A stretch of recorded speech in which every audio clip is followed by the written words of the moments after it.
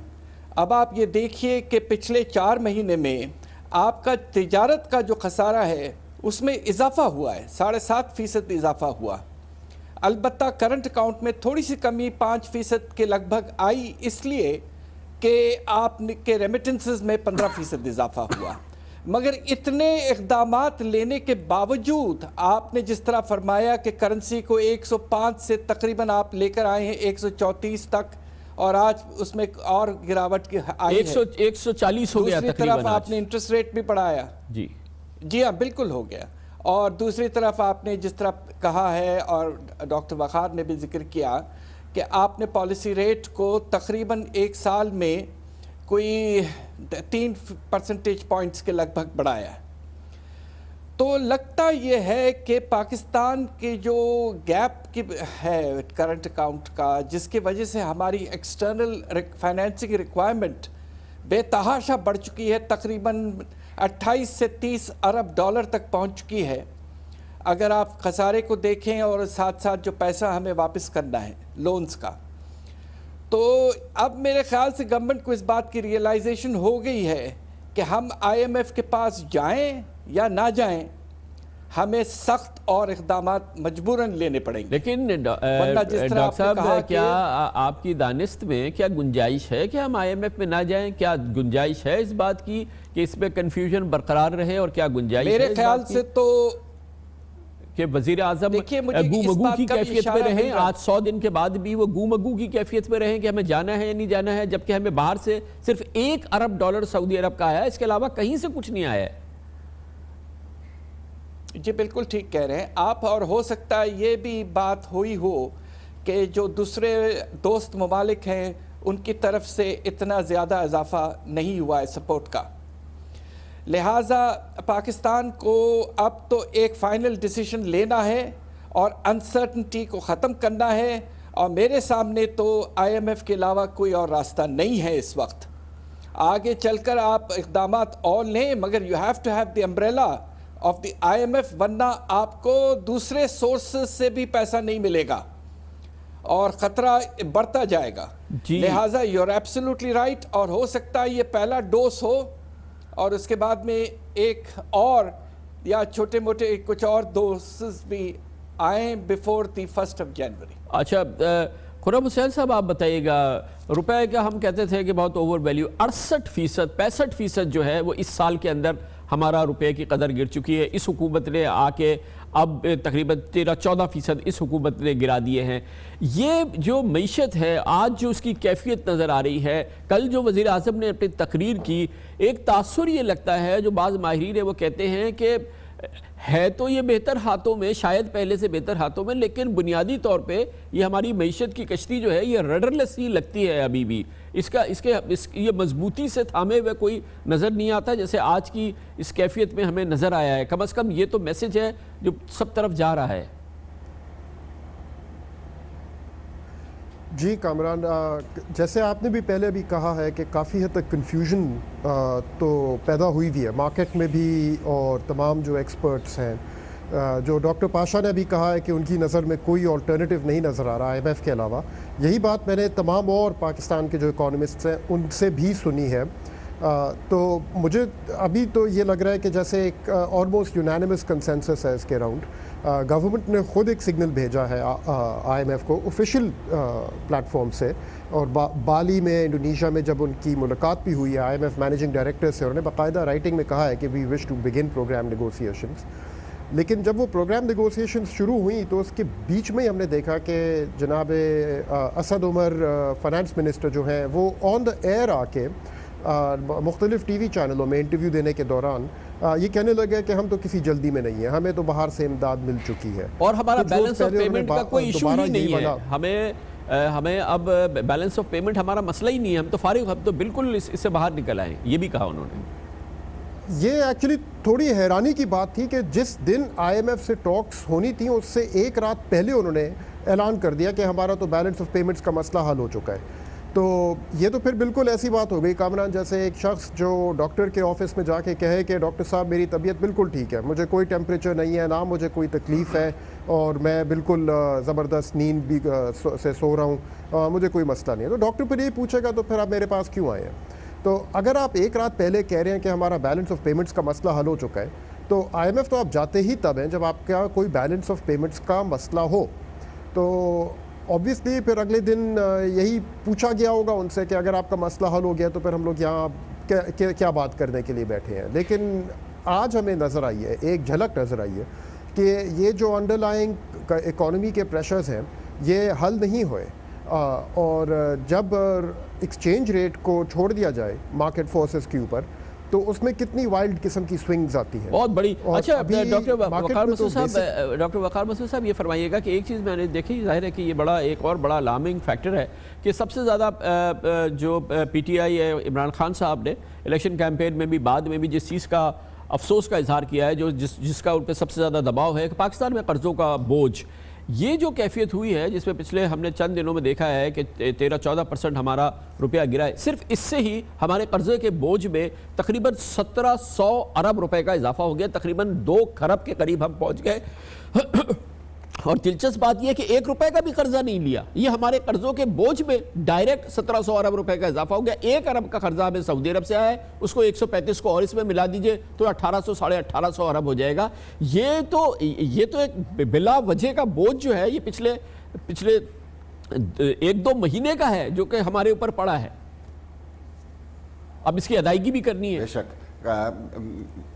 بالکل ٹھیک. کامران صاحب پہلے میں یہ کہہ دوں کہ ڈاکٹر حفیظ پاشا میرے استاد بھی اور میری زندگی پہ دور رس ان کے اثرات ہیں, ان کے کیریکٹر کے اور ان کی تعلیم کے. جی ڈاکٹر صاحب کا بالکل مقام دعا کر رہا ہوں. آپ کا میں پروگرام کا ایک لمحہ لے رہا ہوں, یہ بالکل تو مجھے بڑی خوشی ہے. سر میں آپ سے عرض کروں, دیکھیے یہ بڑی عجیب بات ہے کہ اگر یہ ایڈجسٹمنٹ ہو رہا ہے تو ایڈجسٹمنٹ کا آغاز تو فسکل سائٹ پر ہوتا ہے.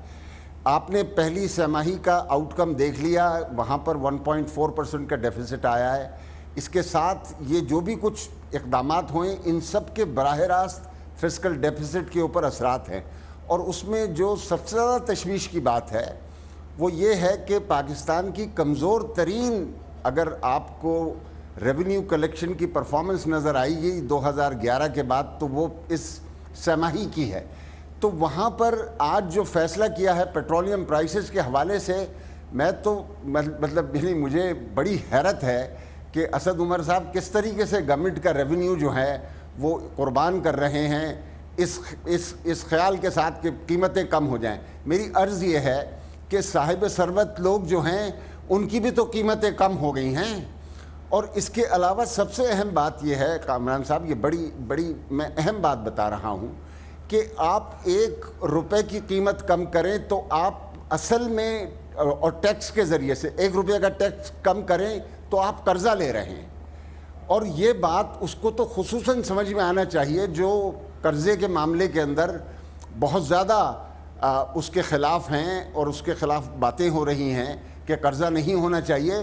تو قرضہ تو صرف اسی صورت میں نہیں بڑھے گا جب آپ ٹیکس بڑھائیں گے یا اپنے خرچے کم کریں گے. اگر آپ ٹیکس قربان شروع کریں گے تو قرضے ہی بڑھیں گے.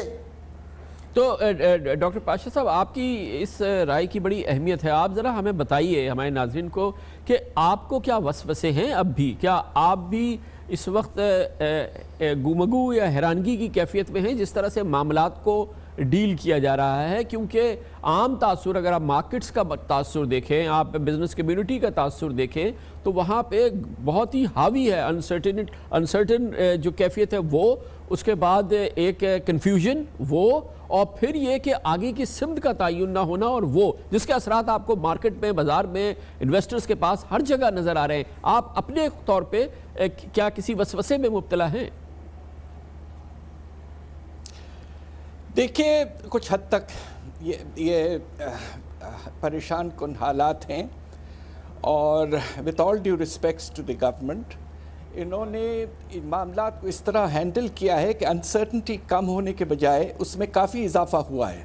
اب آپ دیکھیے پچھلے 4 مہینے میں ہمارے جو فورن ڈائریکٹ انویسٹمنٹ ہے وہ تقریباً آدھا ہو گیا. دوسری طرف سٹاک مارکیٹ میں کافی کمی آ چکی ہے, اور ایک طرح سے یہ جو جسے میں وہ لفظ بالکل استعمال نہیں کرنا چاہتا ہوں یو ٹرن والا, مگر پوزیشن یہ کہ آپ آئی ایم ایف کے معاملے میں یو ٹرن لیتے رہیں, یہ نامناسب چیز ہے.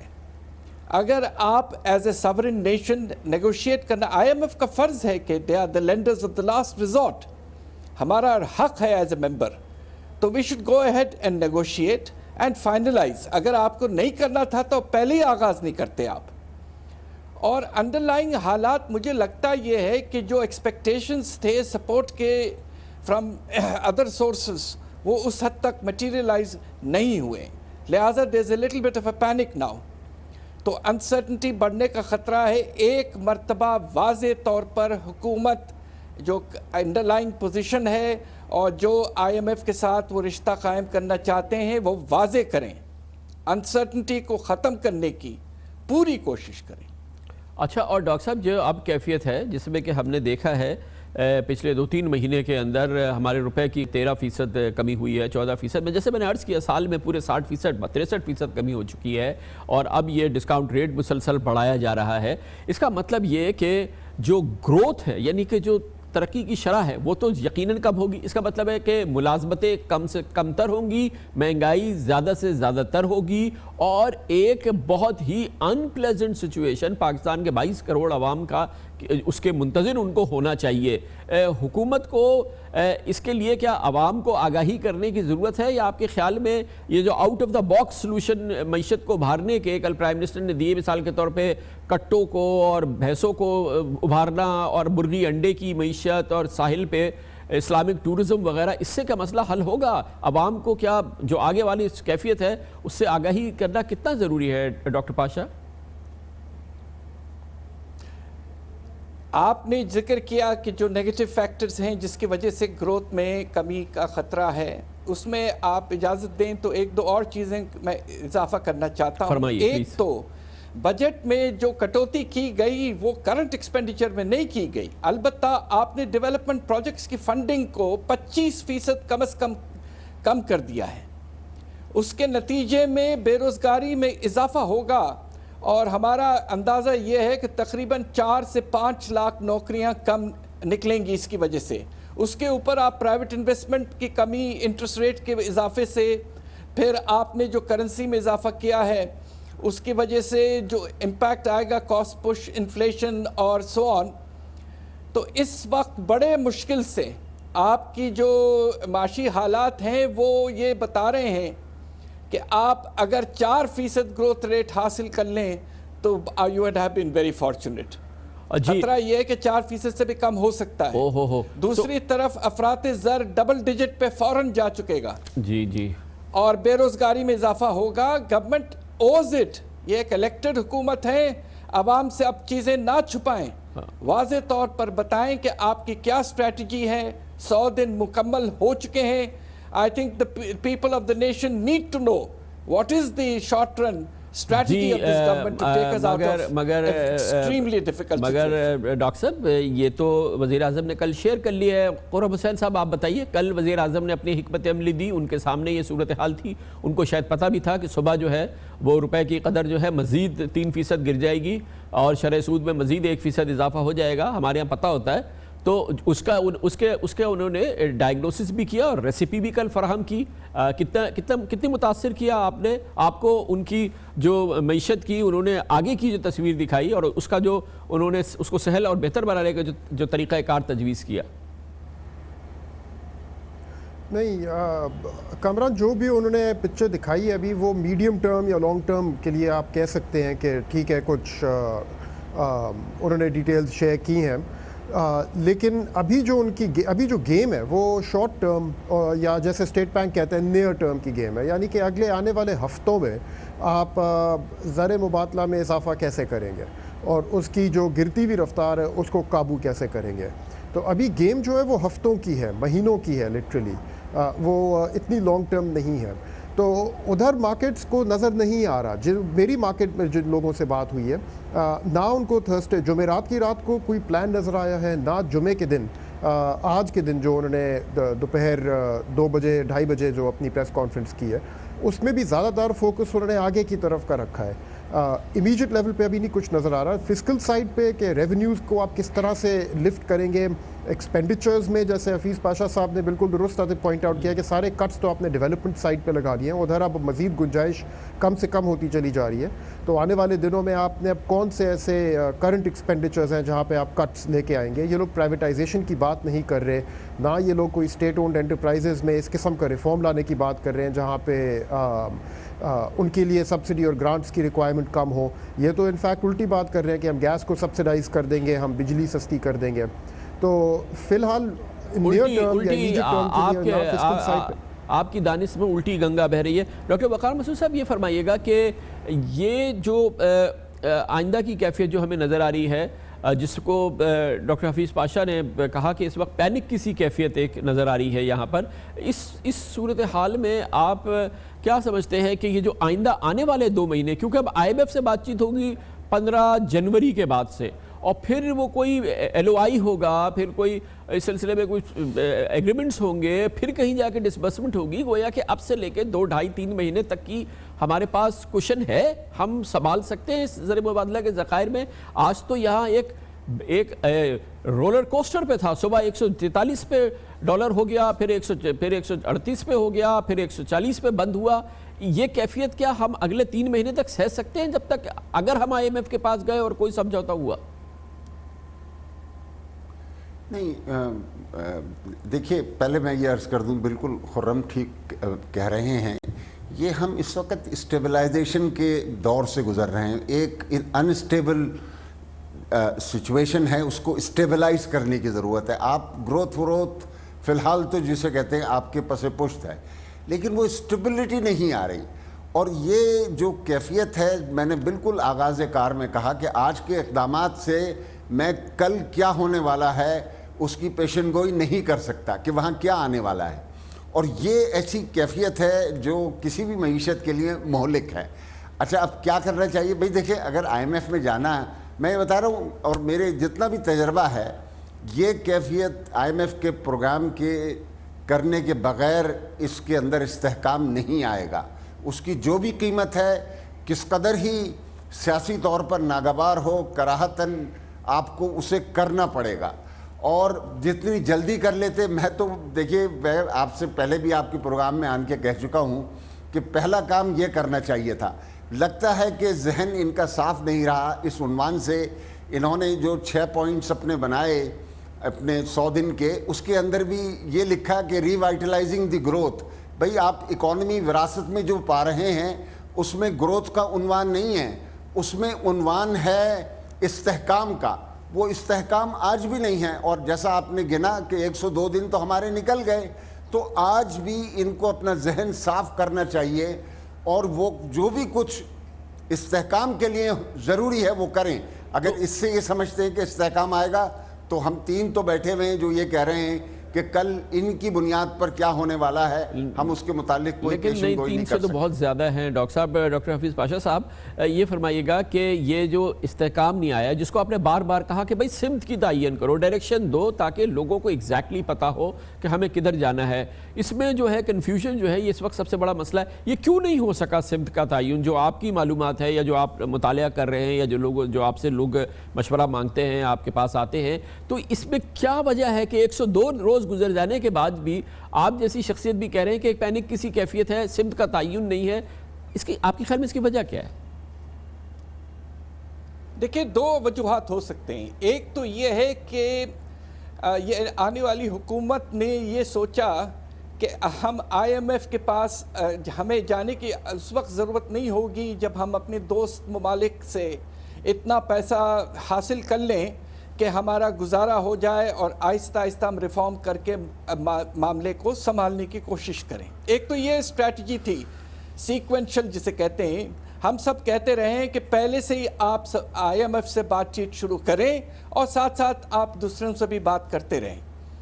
دوسری طرف مجھے لگتا ہے کہ سیاسی طور پر انہوں نے قیمتیں بڑھائیں بجلی کے اور گیس کی، تو جو پولیٹیکل ریاکشن آیا ہے اور لوگوں نے اس پہ جو ڈسٹریس کا اظہار کیا ہے، اس کے بعد یہ گورنمنٹ کچھ گھبرا گئی، جسے کہتے ہیں کولڈ فیٹ، اور ان میں اتنی صلاحیت نہیں رہی کہ وہ جو اقدامات کی اور ضرورت تھی وہ لے پاتی۔ لیکن سر یہ جو آنے والا سال ہے یہ تو کولڈ فیٹ کو کیا، اگر یہ اس پہ کولڈ فیٹ ہو گئے تو آنے والے سال میں تو یہ فریزر میں چلے جائیں گے، جو آنے والا سال ہے جو کیفیت آنے والی ہے۔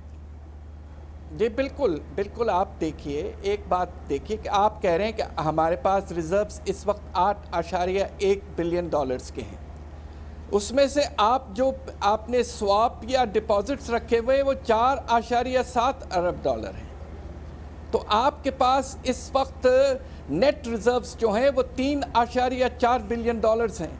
وہ کب تک چلیں گے؟ ہر مہینے آپ کے جو ریزروز میں کمی آتی ہے وہ 600 سے 800 کم از کم ملین ڈالر کی ہے، لہٰذا we are expose to very high level of risk. اب گورنمنٹ کو finally has to take charge, they have to announce whether they want to go finally and seek support from the IMF, and immediately following negotiations they have to take a number of steps prior to the release of funds. اس کے علاوہ with all due respects to the finance minister and his government, we have no options in the short run. اگر آپ نے اس کو further confuse کیا، delay کیا، تو you will move towards a situation of default. لیکن اس سے زیادہ strong الفاظ میں استعمال نہیں کر سکتا۔ ڈیفالٹ کی طرف ہم بڑھ جائیں گے، مزید دیر ہوئی تو یہ ہمارا اس وقت کیفیت ہے۔ ڈاکٹر حفیظ پاشا جیسی شخصیت ہماری معیشت میں بہت ان کا مقام ہے، بہت ہی باعزت ان کا اور قابل قدر ان کی اس میں معلومات ہے۔ وہ کہتے ہیں کہ اگر اب بھی ہم نے اس کنفیوژن کو دور نہیں کیا تو ہم ڈیفالٹ کی طرف بڑھ جائیں، پاکستان دیوالیہ ہو سکتا ہے۔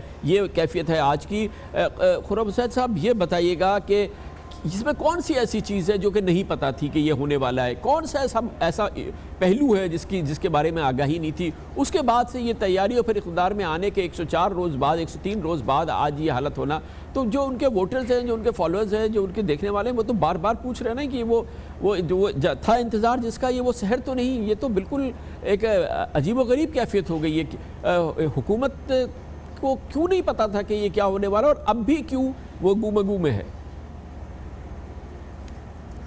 آپ نے پوچھا ہے کہ کون سی ایسی چیز تھی جس کا نہیں پتا تھا، تو وہ تو ایک ہی ہے کہ جو بھی انکمنگ گورنمنٹ آئے گی وہ ہمیں نہیں پتا تھا کہ اس کی پولیٹیکل ول کتنی ہوئے گی کہ وہ یہ والا فیصلہ لے سکے، کیونکہ یہ آسان فیصلہ نہیں ہے کامران۔ ہر گورنمنٹ جو ہے اس نے ایسے فیصلے لینے پہ جھجک دکھائی ہے۔ پی گورنمنٹ نے تو اتنی جھجک دکھائی تھی 2008 میں کہ ہم فائنینشیل کرائسس کے بیچ میں پہنچ چکے تھے اکتوبر نومبر 2008 تک، اور تب جا کے ایمرجنسی میں انہوں نے فیصلہ کیا تھا۔ خرم یہ ابھی ڈاکٹر حفیظ پاشا نے فرمایا نا کہ ہم ڈیفالٹ کے قریب پہنچ جائیں گے، اگر اب ہم نے نہ کیا تو ہم دیوالیہ قرار دیے جائیں گے، ہم بینکرپٹ ہو جائیں گے۔ یہ بہت ہی دگرگوں کیفیت ہے۔ بہت بہت شکریہ آپ کا، بہت شکریہ جناب ڈاکٹر عبدالحفیظ پاشا، جناب ڈاکٹر وقار مسعود خان اور جناب خرم حسین، بڑی نوازش، بہت شکریہ۔ Commercial break. اس کے بعد اس پوری کیفیت میں مرکزی کردار تھا اور ہوتا ہے وہ ہے اسٹیٹ بینک آف پاکستان کا. چاہے شرح سود آج بڑھائی گئی ہے, چاہے روپے کی قدر کمی ہوئی ہے, اس کی وجوہات کیا ہیں, کیوں کرنا پڑا, اسٹیٹ بینک آف پاکستان کا خالص موقف حاصل کریں گے. چیف اکانومسٹ بھیجیں اسٹیٹ بینک آف پاکستان نے اپنے, وہ بتائیں گے یہ سب کچھ کیوں کرنا پڑا ہے. چھوٹے سے وقفے کے بعد. آج کا دن ہر لحاظ سے پاکستانی معیشت میں بھوچالی خبروں کا دن تھا. آج صبح لوگ جب دفاتر جا رہے تھے تو یہ خبر آئی کہ پاکستان میں ڈالر کی شرح انٹر بینک یعنی کہ سرکاری طور پہ روپے کے مقابلے میں تیزی سے کم ہوئی ہے. روپے کی قدر اور 5% کمی ہو گئی ہے اور لوگ جس وقت دفتر جا رہے تھے 142 روپے کا ڈالر سرکاری طور پہ کوٹ کیا جا رہا تھا, یعنی کہ انٹر بینک شرح تھی. اور جو کرب میں اوپن مارکیٹ کے اندر کوئی 147 روپے کا ڈالر بیچنا چاہتا تھا, کوئی 148 روپے کا ڈالر بیچنا چاہتا تھا, کہیں خبریں آ رہی تھی کہ ڈالر 150 کا ہو جائے گا. یہ بہت ہی تلاطم کی کیفیت تھی کسی بھی کرنسی کے لیے, اور خاص طور پہ پاکستانی جیسی معیشت میں راتوں رات روپے کی قدر میں 5% کیا ڈراپ ہے, ایک بہت بڑی ڈیولپمنٹ تھی. آج ہی اسٹیٹ بینک آف پاکستان کو اپنی مانیٹری پالیسی کا اعلان کرنا تھا اور آج شام کو شام گئے یہ خبر آئی, ایک اور دھماکہ خیز خبر آئی کہ مجموعی طور پہ اسٹیٹ بینک آف پاکستان نے صرف آج کے دن 1.5% شرح سود میں اضافہ کر دیا ہے. 1.5% کا یکمشت شرح سود میں اضافہ یقیناً ایک بہت بڑا اضافہ ہے, جس کے ساتھ بنیادی شرح سود اب پاکستان میں 10% ہو گئی ہے. یہ وہ صورتحال ہے جس کو تعبیر کیا ہے ابھی ہمارے پروگرام میں ڈاکٹر حفیظ پاشا. وہ کہتے تھے کہ پینک کسی کیفیت ہے جو نظر آ رہی ہے, کیونکہ ظاہر ہے کہ یہ دونوں معاملات چاہے وہ شرح سود ہو چاہے روپے کی قدر ہو, وہ یقیناً ایک دھماکہ خیز صورتحال ہے. روپے کی قدر میں بعد میں کچھ بہتری آئی ہے اور جو کہ 142 تو نہیں لیکن کاروبار کے اختتام پر انٹر بینک ریٹ 139.50 پر بند ہوا ہے, جو کہ پھر بھی کوئی 3% کا گراوٹ ہے جو کہ صرف آج کے دن دیکھنے میں آئی ہے. یہ وہ کرنسی ہے جو پچھلے تقریباً 11 مہینوں کے دوران تقریباً 60% اپنی قدر کھو چکی ہے. 60% روپیہ جو ہے وہ سستا ہو چکا ہے ڈالر کے مقابلے میں, اور یہ ہر لحاظ سے معیشت کے لیے بہت برا ماحول ہے. دونوں بڑے فیصلے, آج کے فیصلے ایک ہی دن آئے, دونوں فیصلے پاکستان کے معاشی اور مانیٹری نظام کے اندر یہ ذمہ داری اسٹیٹ بینک آف پاکستان کی ہوتی ہے, جس نے صبح روپے کی قدر گرائی اور پھر شام کو اس نے شرح سود میں 1.5% کا اضافہ کر کے اسے ڈبل ڈیجٹ پہ پہنچا دیا. آخر ایسا کیوں کرنا پڑا اسٹیٹ بینک آف پاکستان کو, اور کیا یہ واقعی ایک پینک سچویشن ہے؟ یہ سب کچھ ہم پوچھیں گے, اور اس کے لیے ہم نے اسٹیٹ بینک آف پاکستان سے درخواست کی کہ ہم ان کی رائے حاصل کرنا چاہتے ہیں, موقف حاصل کرنا چاہتے ہیں.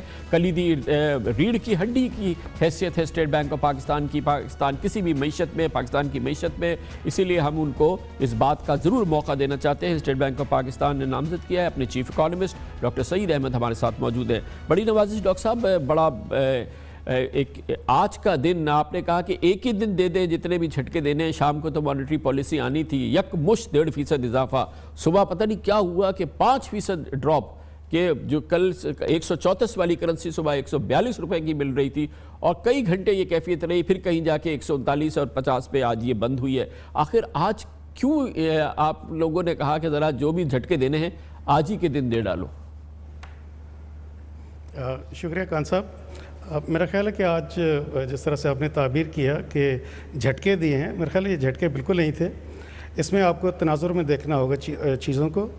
آپ نے پہلے جس طرح فرمایا کہ آج ایکسچینج ریٹ میں تقریباً کوئی 5 روپے کی آج ڈیپریسیشن ہوئی, ایڈجسٹمنٹ ہوئی. پہلے صبح پاک روپی جو ہے وہ اوپن مارکیٹ میں جو ڈالر ہے وہ 143 روپے میں ٹریڈ ہوا, لیکن اس کے بعد ہم دیکھتے ہیں کہ مارکیٹ میں خود ہی کریکشن کی اور تقریباً 137 روپے 138 روپے میں بھی آج تقریباً اس پر وہ کلوز ہوا 139 روپے پہ.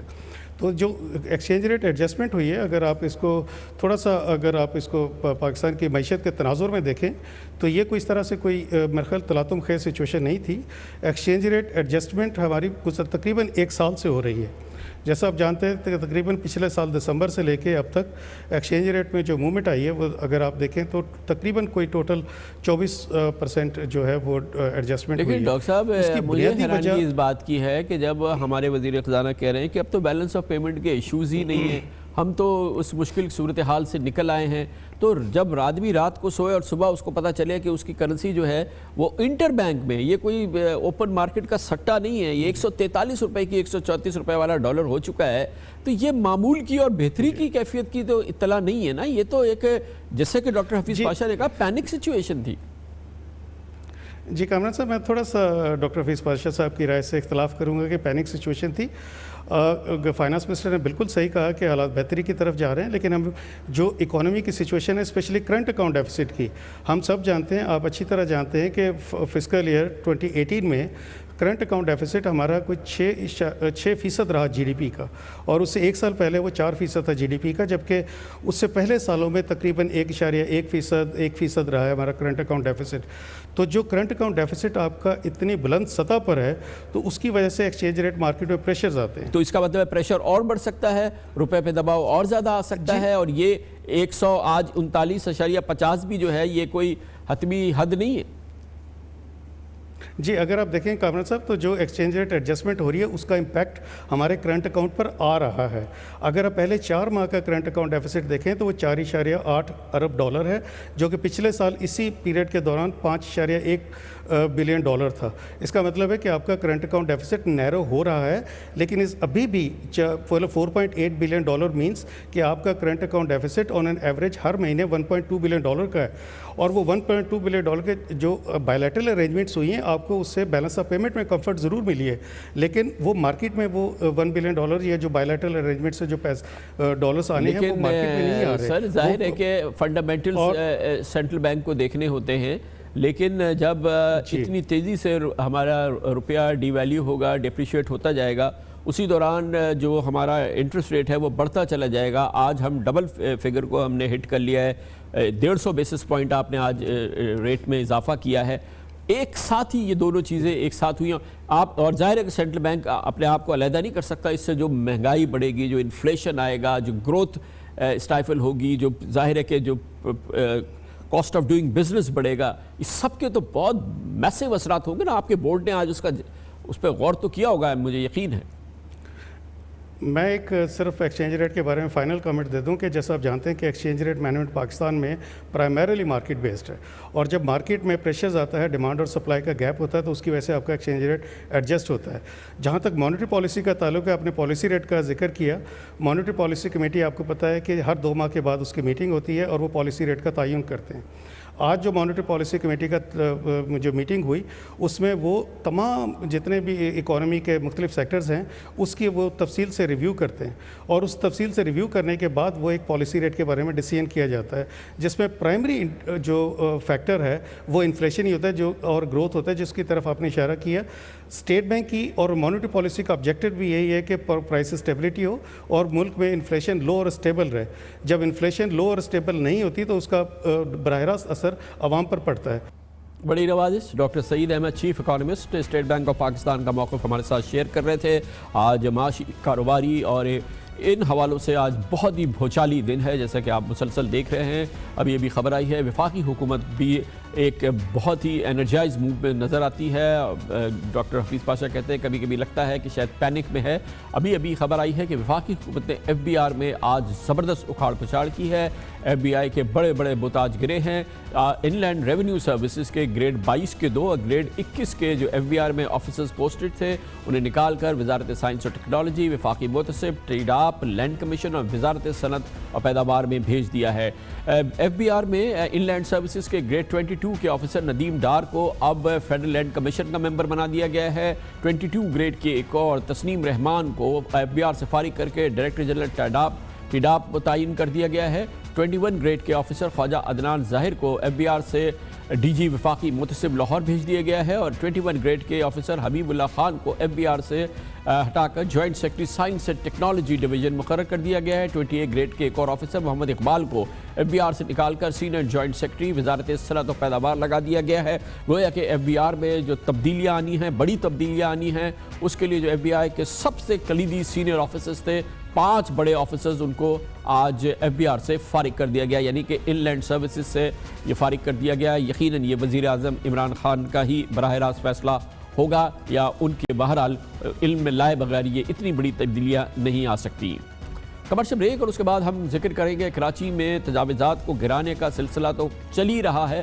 اب کراچی بھرا ہے رہائشی علاقوں میں ریسٹوران سے, آفیسز سے, اسکول سے, لیکن ریسٹورانز اور آفیسز کے حوالے سے فیصلہ کیا گیا ہے, نوٹسز دے دیے گئے ہیں.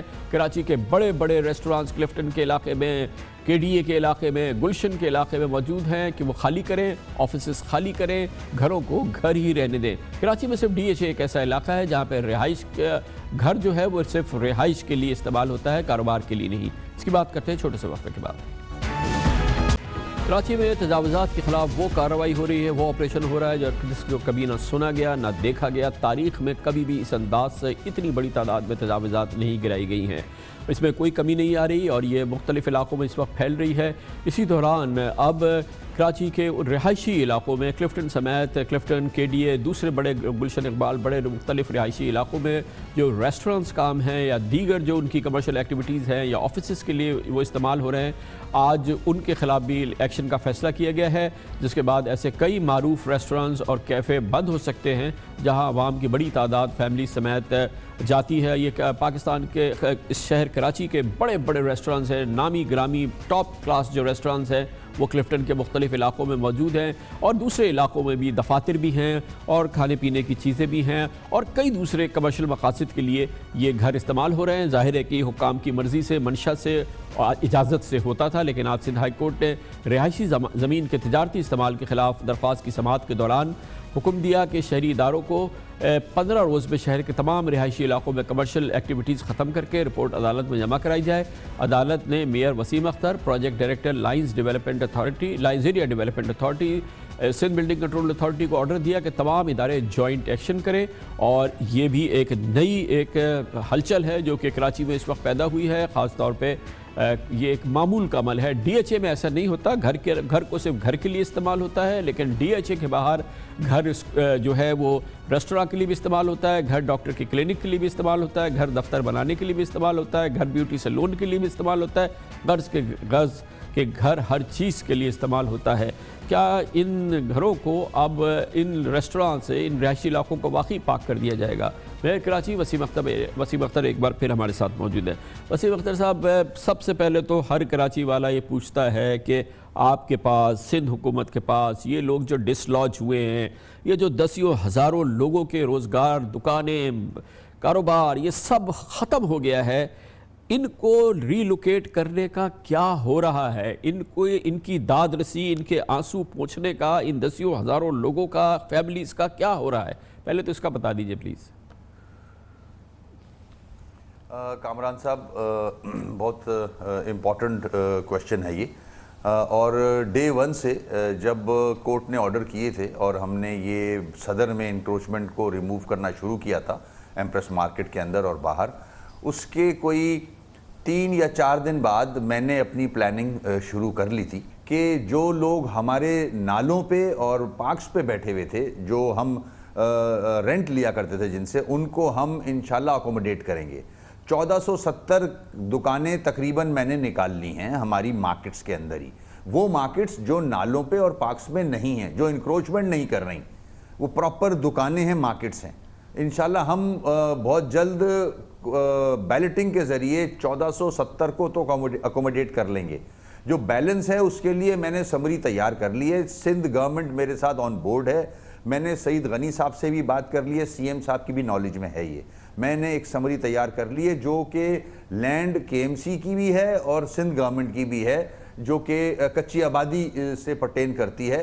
ہم سی ایم صاحب سے ریکویسٹ کر رہے ہیں, انہوں نے کہا ہے کہ مجھے آپ لکھ کے بھیجو, تو ہم ان کو ریکویسٹ کر رہے ہیں کہ یہ بورڈ آف ریونیو سے سمری موو ہو اور یہ لینڈ جو ہے وہ ہم اس مقصد کے لیے استعمال کریں کہ جو بیلنس رہ گئے ہیں لوگ ان کو اکوموڈیٹ. اچھا, یہ تو ہو گئے, مگر اس کے علاوہ جو بے یار و مددگار نہیں چھوڑیں گے. وہ کئی ہزار جو اور لوگ جو کہ نالوں اور پارکس میں نہیں تھے, وہ نہیں جو کہ کے ایم سی کو کرایہ دیتے تھے, وہ لوگ جو کہ نہیں دیتے تھے, ان کا کیا ہوگا؟ وہ بھی تو دسیوں ہزاروں دکانیں جو ہیں اور جو کاروبار ہیں, چاہے وہ جس فارم میں تھے, ان کو بھی تو بے روزگار کیا گیا ہے. نہیں, جو ہم نے انکروچمنٹ ریموو کی ہے, چاہے وہ لنڈا بازار کا نالہ ہو, اس کی دکانیں ہوں, اس کو بھی ہم اکوموڈیٹ کر رہے ہیں. جو ایمپریس مارکیٹ کے چاروں طرف جو دکانیں بن گئی تھیں انہوں نے انکروچمنٹ کر لی تھی. دیکھیں اگر کسی کو 4x4 یا 10x10 کا جگہ دی ہے کے ایم سی نے اور وہ رینٹ دیتا ہے تو اس نے کیا کیا تھا, اپنے چاروں طرف انکروچمنٹ کر لی تھی, بڑھا لی تھی دکان کو, اور اس نے مزید آگے کرائے پہ دے دیا تھا. تو ہم اس کے ذمہ دار نہیں ہیں. ہمارے پاس جو رجسٹرڈ آدمی ہے, جو اوریجنل آدمی ہے, ہم اس کے ذمہ دار ہیں. اب وہ جو ریسٹوراں, جو سلونز, جو آفیسز, جو چیزیں, جو ڈاکٹرز کی کلینک جو گھروں میں کھل گئیں, جس کو کہ آپ لوگوں نے کھلنے دیا, ہونے دیا, یہ بھی آپ نے کرنے دیا. اچھا, اب ان کو بھی نوٹسز جاری کر رہے ہیں کہ گھروں کو رہائشی علاقے رہائشی رہیں, کاروباری نہ ہو. اس پر کیا اب موڈس آپرینڈی ہے, اب کیا کیا جا رہا ہے اس پہ؟ کامران صاحب دیکھیں, آپ بھی جانتے ہیں, ہم سب جانتے ہیں اور اس بات کو مانتے ہیں سب کہ ایک ہوتا ہے ریزیڈینشل ایریا, اس میں رہا جاتا ہے, اس میں کمرشل ایکٹیویٹیز نہیں ہوتی ہیں. آپ نے ڈیفنس کی مثال دی, مگر ڈیفنس میں بھی وائلیشنز ہیں. گیسٹ ہاؤسز بنے ہوئے ہیں بہت سارے بنگلوں کے اندر, جو کہ غلط ہیں, نہیں ہونے چاہیے. جو کے ایم سی اور کے ڈی اے سے پرٹین کرتے ہیں علاقے, وہاں تو بہت زیادہ کمرشل ایکٹیویٹی ہے. ہر جگہ ریسٹورنٹس کھلے ہوئے ہیں, سکولز کھلے ہوئے ہیں, یا دفتر کھلے ہوئے ہیں. تو ان کو طریقے سے نوٹسز جا رہے ہیں, اخباروں میں جو ڈیسیشنز آ رہے ہیں کورٹ کے, وہی میرے خیال میں ان کو نوٹس کا پیغام دیں گے. نوٹس کی طرح وہ اس کو لے لیں جو کورٹ کے ڈیسیشن اخبار میں آتے ہیں, کہ اپنا بندوبست کریں, اس علاقے سے شفٹ کریں. وہ ان کا کیا طریقہ کار ہو سکتا ہے وہ جانیں, مگر ظاہر ہے نوٹس بھی ڈپارٹمنٹ سے جائیں گے اور ایک وقت دیا جائے گا. جیسے کہ آپ کو علم ہے کہ 15 دن تو کورٹ نے دیے ہیں. اب ایسے موقع پہ ڈپارٹمنٹ جو ہے وہ مشکل میں آ جاتا ہے کہ بعض سڑکیں ایسی ہیں, اور ہوتا ہے, یہ تو معمول کا عمل ہے کہ کبھی رہائشی ہوتی ہیں, وہ پھر ان کو تجارتی ڈکلیئر کیا جا سکتا ہے. آپ لوگوں کو بہت ریونیوز کا پرابلم ہے. آپ بہت ساری سڑکیں جو کہ باقاعدہ جس میں کہ زیادہ تر جو ہے وہ تجارتی کام ہو رہا ہے, تو آپ اس کو رہائشی ڈکلیئر کر سکتے ہیں, اور پھر اس طرح سے جو ہے وہ یقیناً اور وہاں پہ ریلوکیشن ہو جائے گی. کوئی مسئلے کا حل تو ویسے نکالا جا سکتا ہے, آپ کو بھی بہت فائدہ ہو جائے گا. آپ سے مطلب میں آپ کے ادارے کو بالکل صحیح کہہ رہے ہیں, مگر بالکل صحیح کہہ رہے ہیں آپ, ایسا ہونا چاہیے. جو ایسے علاقے جو بالکل کمرشل بن گئے ہیں, جہاں بلڈنگیں کھڑی ہو گئی ہیں, ہائی رائزز کھڑی ہو گئی ہیں, ان کو تو نہیں ریموو کیا جا سکتا. ان کو ڈکلیئر کر سکتا ہے بلڈنگ کنٹرول جو ہے وہ ایسے علاقوں کو. مگر جو ریزیڈینشل ایریاز ہیں اس کے اندر جو گھر بنے ہوئے ہیں اور گھروں کے اندر جو ایکٹیویٹیز ہو رہی ہیں اس کو ریموو کرنا چاہیے. وہ جگہیں نہیں ہیں ان کمرشل ایکٹیویٹیز کے لیے. مگر آپ بالکل صحیح کہہ رہے ہو, کے ڈی اے کے پاس اتھارٹی ہے کہ وہ ایسے علاقوں کو جہاں بہت زیادہ کمرشل, جیسے شارع قائدین جو تھا وہ بعد میں کمرشل کیا گیا, اس میں ہائی رائزرز آ گئے تھے. اس کے اگر لیفٹ اور رائٹ دیکھیں گے آپ, ریزیڈینشل ایریاز تھے وہ.